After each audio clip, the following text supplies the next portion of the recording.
Hello, everyone. This is the first episode of the Spectrum Spotlight, and today's guest is Zhara Astra today with us. Zara, do you want to introduce yourself for the audience? You almost got my name right. Zhara Astra.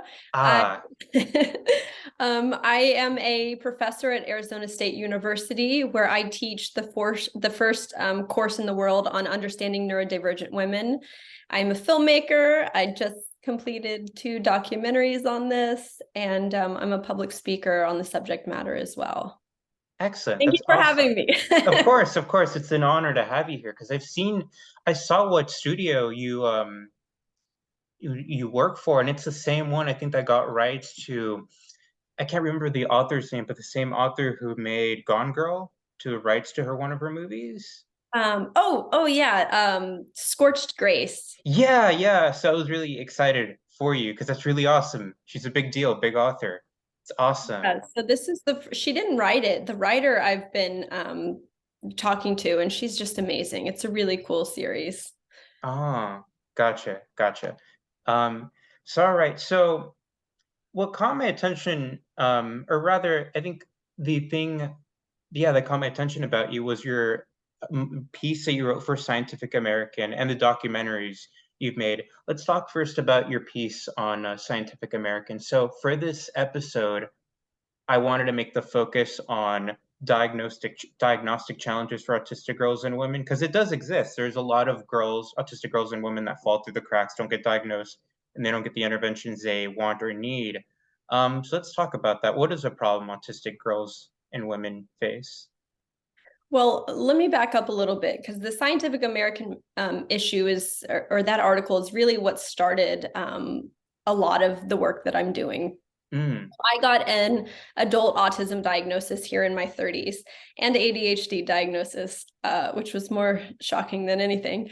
But I got really upset about this because how is it that all throughout my life that my teachers, doctors, parents, even when I went to a psychologist as a child, why did nobody see the signs? Looking back, it's quite obvious now that I'm on the spectrum. How did nobody see? And if I slip through the cracks, how many other women are? So I just started down this journey of looking at the reasoning behind and what is preventing so many women and girls from getting diagnosed. So historically speaking, medical testing, it's done on males, typically mhm, here in our country, young white males. That's the category that they're testing here.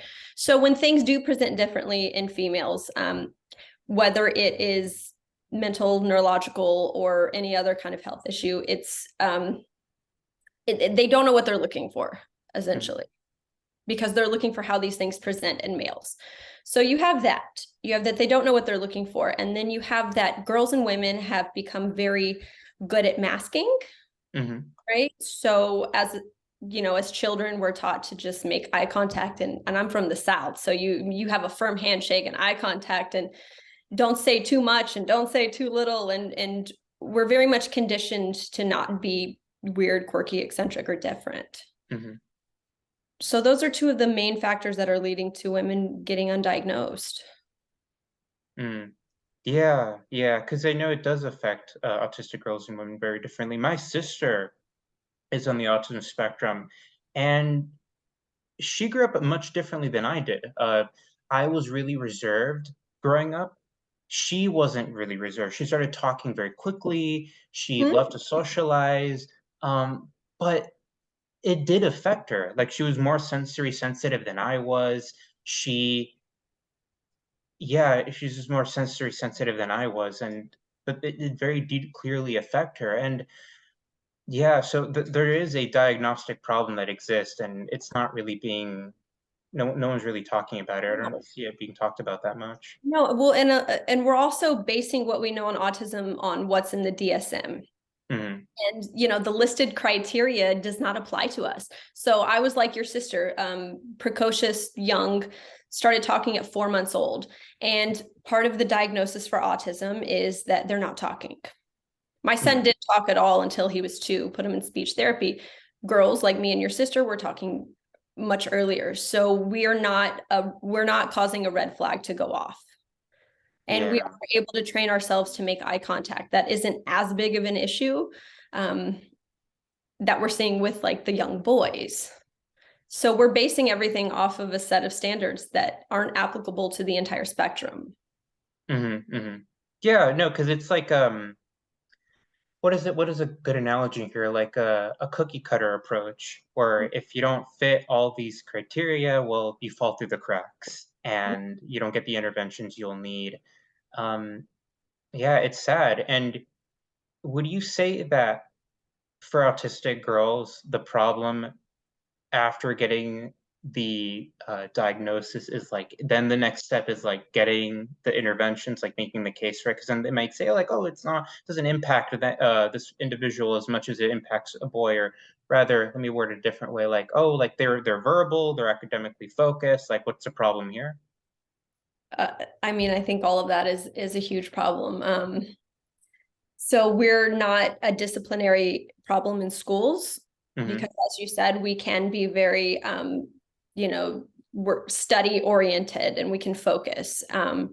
But what we're seeing here is that there are a lot of non-observable traits in autistic girls.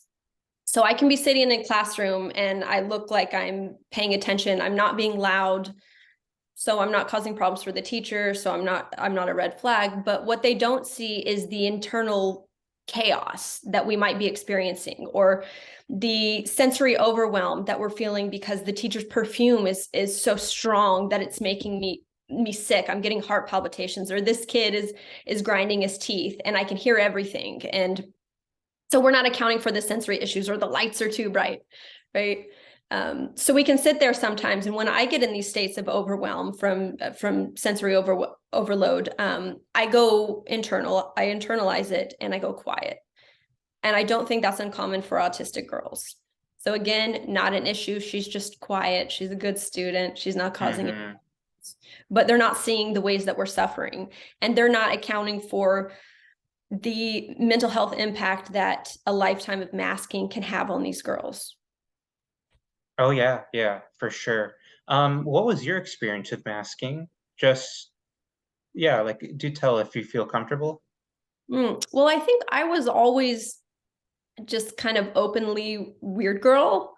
Um, but it's tricky because there was that, but then there's also like the social norms of being in the South where I'm forced to like hug family members, which is really, really uncomfortable. I don't like being touched, really. A lot of autistic people don't. You're forced to make eye contact and to shake hands. And the levels of discomfort that caused, I think, created a lot of anxiety for me. Being forced to go into social situations that I wasn't capable of being in the moment creates an extreme amount of anxiety. So there's a lot of masking there. And then a lot of autistic girls and women, we also ruminate on things. So I have a conversation with someone, I have an altercation, or maybe something happens and now I spend the rest of the day, the rest of the week, who knows how long, ruminating on what had just transpired, how it could happen differently. And now my anxiety levels up even more. And now I can't concentrate, I can't focus. And it's just this really negative ripple effect that can occur. Hmm. My sister's the exact same way. She dwells on something. If something happens in the morning, she will dwell on that until the night. It's so interesting how she does that. And I'll try telling her, Emma, like that's it's done and over, but yeah, it's hard to get over. I Yeah. can understand where she's coming from. And I feel like there's a lot of conflicts that arise because with a lot of us autistic girls, we have this strong inherent sense of justice, right? So when something unjust happens, because we are very outspoken and blunt, matter of fact, we will say it. So I will tell you, hey, what you just did right there wasn't cool, and this is why. And so we might seem confrontational at times, quiet a lot of time, and then suddenly confrontational when faced with some sort of injustice. And then if the person just hits back at us, we kind of can go into shock mode, shut down, and then ruminate on that for the rest of the day, how we should have responded differently. Hmm. Would you Maybe I feel should have like kept my mouth shut, right? Something. yeah, like do you feel like it's like what'll happen is like someone will bottle in those feelings, not say anything, and then when they do say something, it can come off as very blunt and rude, but all you're trying to do is like get those feelings out? Yes. I mean, think about your sister. If she's if you say something that upset her at breakfast and she's ruminating on that all day, by the time she can finally vocalize what she's feeling, because it takes us time to process our feelings, by the time she can vocalize that, you're right, it's gonna it's gonna explode out on you in a way that she probably didn't intend. And then she's gonna feel really bad and she's gonna retreat within herself again and probably go into hiding. Yeah, yeah, she is that way.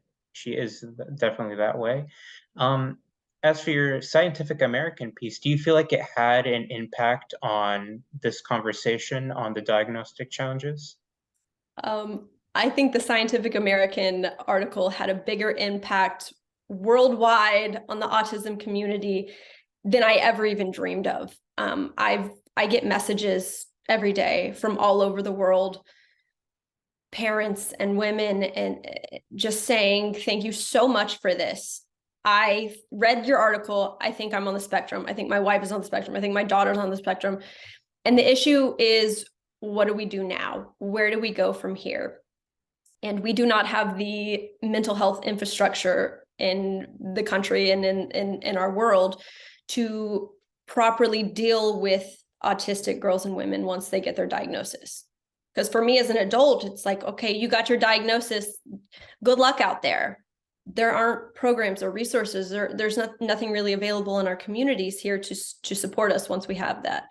But yes, I think that it made a huge impact. And I have doctors that I'm not a doctor, but I have this radar where I can see it now in people. And I've diagnosed probably a dozen doctors, a lot of them who had been working in autism, women who'd been working in autism for years. And I talk to them. I'm like, well, aren't you on the spectrum? Well, what? We have a conversation. By the end of it, they're like, I am. So it's definitely changing things, talking about the female autism phenotype, which up until this point has not been clearly identified. No, yeah, I agree. Because like when we think of symptoms of autism, for lack of a better word, like we think of like hyper focusing, being very timid, and those two things in particular. Would you say those things extend to autistic girls? Definitely. What I'm seeing with the hyper focus is okay, first of all, if you are autistic, there is a very good chance that you also have ADHD. There's like an 80% comorbidity rate there. So with the ADHD and autism, or ADHD is what it's called, this is where I see a lot of the hyperfocus in the autistic girls. It's when once their ADHD kind of, that neurotype gets reined in, whatever ideas their autistic self had, the ADHD part, if they can rein it in, that's where the hyperfocus comes in. Huh. That statistic does make a lot of sense because I'm autistic and I also have ADHD. My sister, I'm not so sure, but yeah, it is a common theme now that I think about it. Yeah. Having autism and also having ADHD. And you most, statistically speaking, you probably have about four things.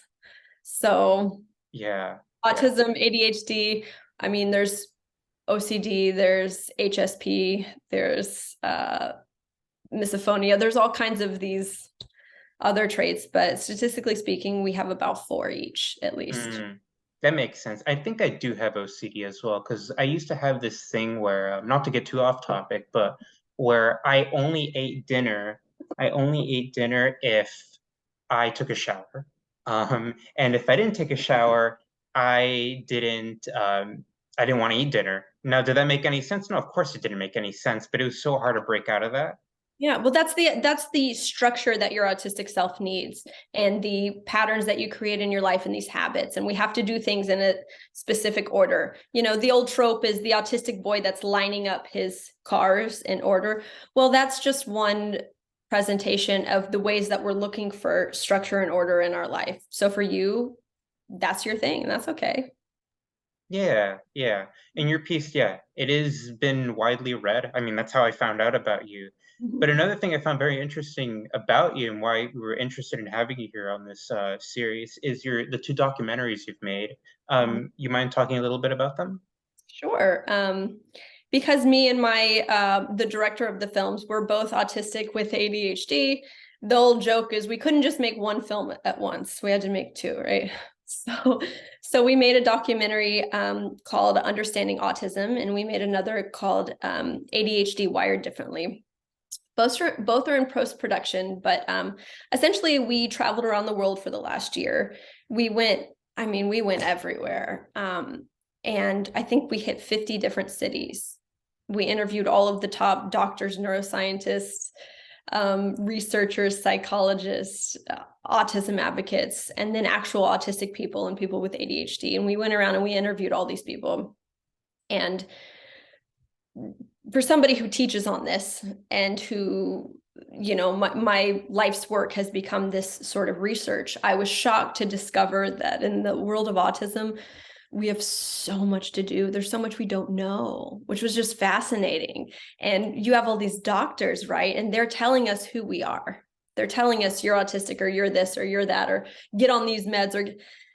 And at the end of the day, I'm looking at them. I'm like, you guys don't know anything.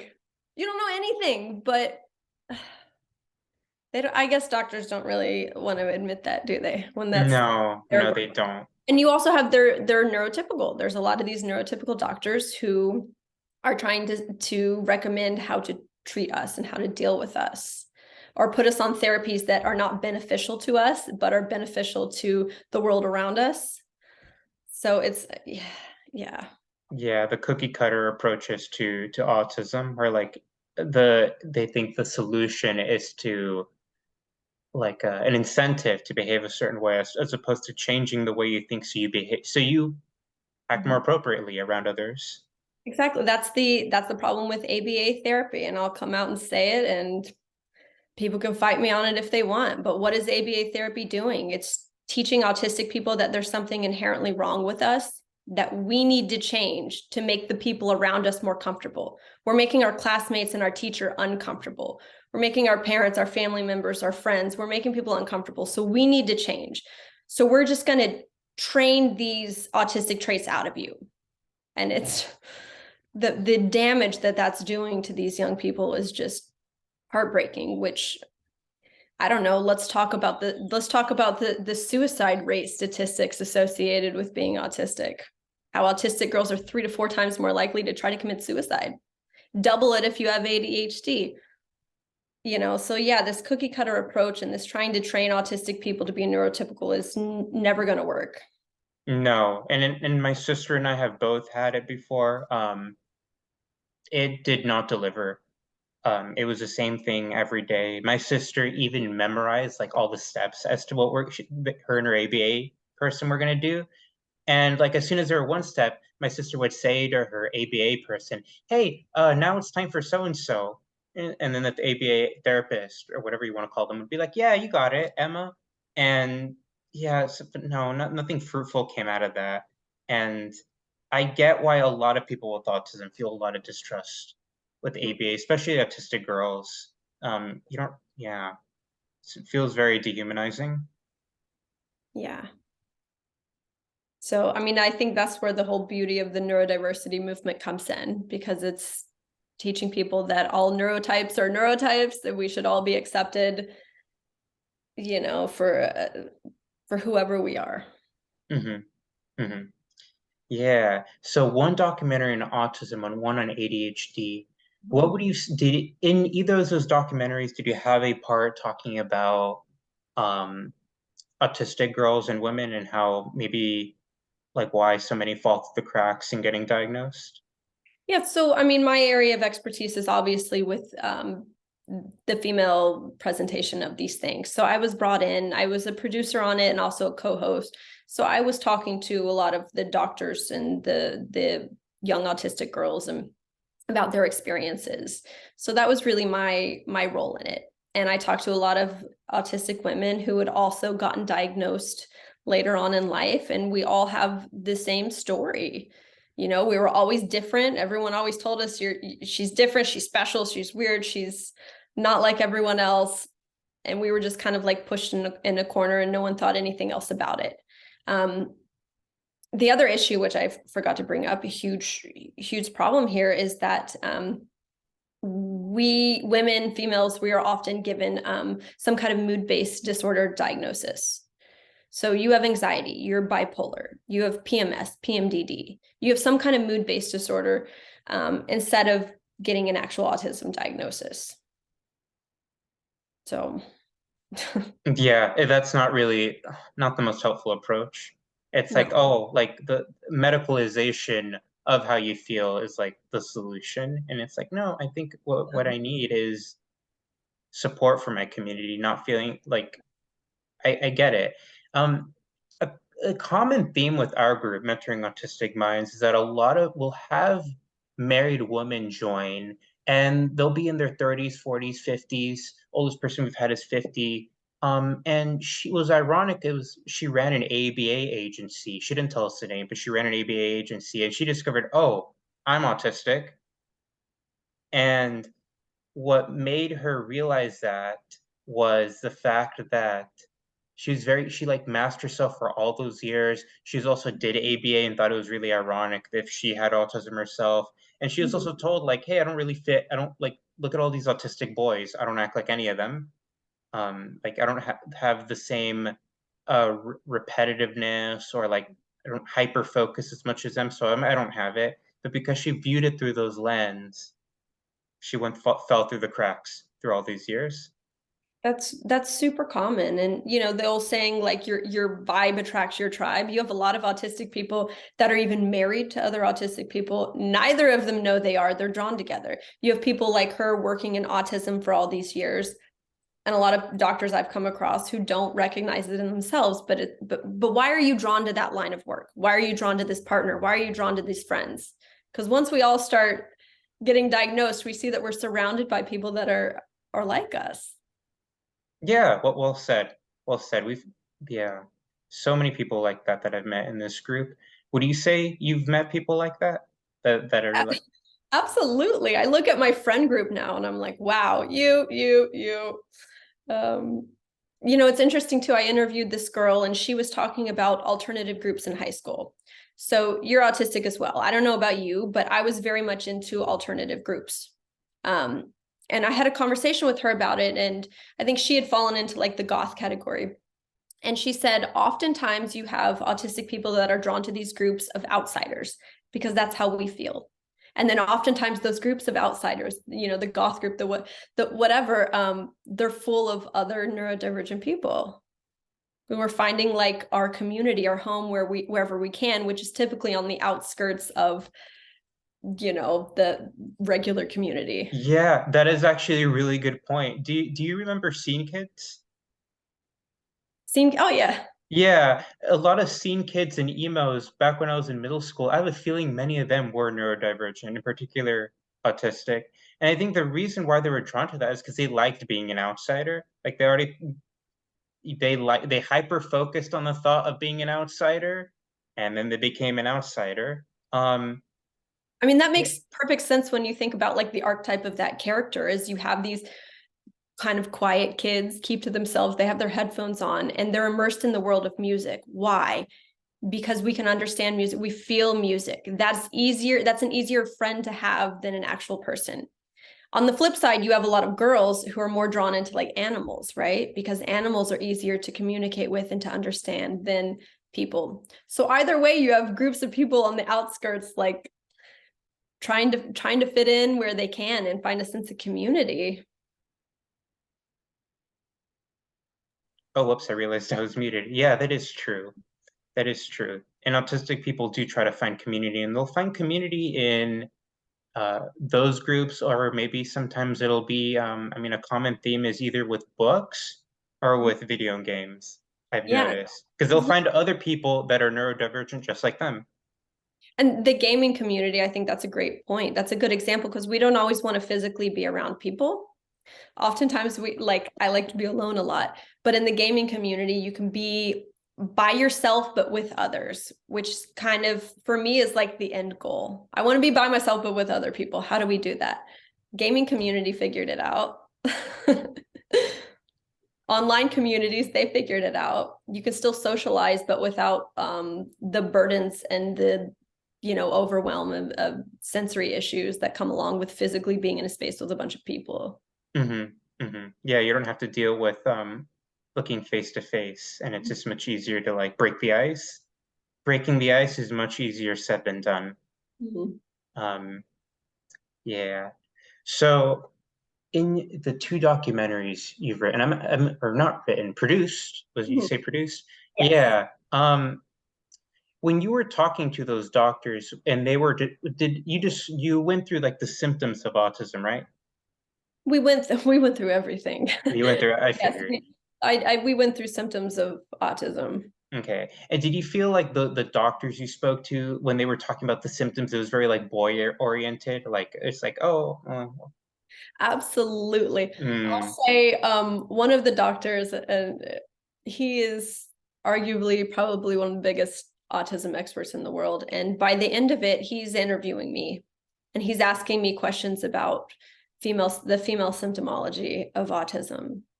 And I'm like, and he's brilliant, written tons of books, done this work forever. And I saw this with several doctors because when it came to the women, they were humble enough in the end to be like, I don't know anything about you guys. I don't know anything about autistic girls. And so you're autistic. Tell me, what is it? What is this experience like for you? Yeah, I mean, and the best way that I can describe it is all of the external observable traits that autistic boys have, females have it, but it's inside us. You know, a lot of the stemming that we see in young boys, the typical hand stemming and things like that. Autistic girls stem as well, but I think we internalize it in a lot of ways. I'm a teeth clicker. I like maybe that's a part of my masking though that I've done my whole life, but we're stemming on the inside, or like mm-hmm. a lot of girls I know, they do weird, like just like kind of hidden different ways. Yeah. A couple, maybe like one or two autistic girls I knew know in middle school. For them, it was just a drawing on anything that was around, even if it got them in trouble, like on the desk or something. Um, or for my sister, let's see if I can think of something for my sister. I think it may have been like, uh, she does do something. I can't remember off the top of my head, but she's trying to be more subtle about it, which I guess is her way of masking. Say mine, I was a knuckle popper, I still am, but like I can hide it, you don't see it. Hmm. Yeah, or like more bringing it into boys now, autistic boys. One thing I did as a kid, and I still do, is like I'll put my hands behind my back and just like scratch. Now I don't do that in front of other people. I still do it. I'm self-aware that I do it. I do that when I'm excited. But now I know, okay, maybe don't do that in front of other people. They might be a little confused. Um, I don't Or know if, we do hair twirling. Girls do hair twirling is stimming. Petting a dog, petting your cat. These repetitive patterns, like you said, sitting and drawing. These are all forms of stemming. But because you have the media presentation of autism, like Rain Man and things like that, which have been totally damaging to the autism community, because that's the example. That's what they're looking for. They're looking for the little boy who's like vocally stimming, oh, and like clapping his hands, and they're looking for that one presentation. So the hair twirling, the hair scratching, the knuckle popping, mhm, the drawing, they're not considering that a form of stemming. mhm. Do you feel, well, I guess this is the same thing as asking if girls with autism tend to hyper focus, but obsessing, do you think autistic girls obsess over things, some things? Absolutely. But what we've seen is that autistic boys tend to obsess over objects. They tend to be very object based, which is why you have the whole stereotypes of trains, right? They're obsessed with trains or they're obsessed with dinosaurs. You have autistic girls, which tend to be more either animal, or what's interesting is like a celebrity based obsession, something like that. Hmm. Um, for me, it was Drew Barrymore, and I had a Drew Barrymore wall, and that was my young obsession, right? Or again, animals. Hmm. So there's definitely that. Or like we talked about the rumination before, it's obsessing over conversations and things that have been said already. Gotcha. All right. Thank you for answering all my questions. What is one thing you wish you could tell every autistic parent, right now? Like a parent that feels uh, some discomfort. They're not sure what to expect, and they have an autistic daughter. Hmm. I would say communicate with your daughter and trust her. Because when we have these sensory experiences, when we're having these obsessive compulsive tendencies and things like that, and our parents don't believe us, it breaks our heart. And it makes us want to go into hiding. It makes us feel, unvalidated, unloved, and misunderstood, which can just lead a ruminating autistic girl's brain down a really dark spiral. So I would say get on your daughter's level, talk to her, ask her about these things, and believe her when she's telling you that she's uncomfortable with something. Yeah, well said. Because when my sister, unfortunately, I was a little responsible for this, although I was much younger. When she would complain to me when I was like 10 to 13 years old about something that bothered her, my response is, hey, I don't believe you. How could that bother anyone? Of course, I was 10 to 13 years old, right? But yeah, I think, Well, so with the whole obsessive thing and obsessive compulsive disorder, I think is part of the symptomology of a young autistic girl trying to fit into a neurotypical world. So for me, my OCD as a child was so debilitating that I just felt like at times that the world was going to end. And I was just told I'm just dramatic. And we have a lot mm, of young autistic girls who are just told they're just dramatic, they're just difficult. And it's like, yes, we are different. It might be difficult for you because you haven't learned how to manage us. mhm, But once you do and you get on our level, we are some of the most loving, loyal people you will ever meet in your life. yeah. Well said, Zahara. Zahara, right? Close. Thank you for joining us today. We hope to see you again as a guest in the future. Thank you. Yeah, thank you for having me and good luck on your show. Thank you. Thank you. Take care. Yeah, bye bye.